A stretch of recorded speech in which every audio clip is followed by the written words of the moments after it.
ছবি আঁকা সেরকম করেও কিন্তু এখানে উপস্থাপনা করা হয়েছে, দেখতে কিন্তু খুব সুন্দর লাগছে।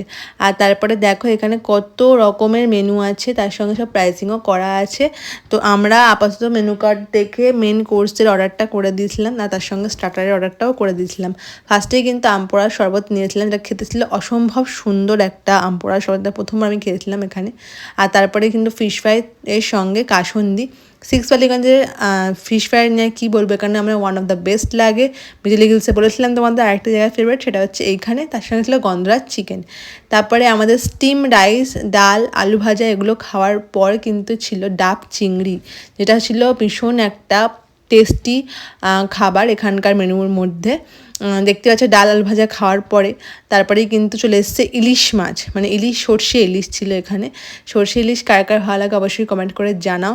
আর এটা কী বলতো, মাটন না চিকেন? এটা ছিল লাল চিকেনের ঝোল, আর তার সঙ্গে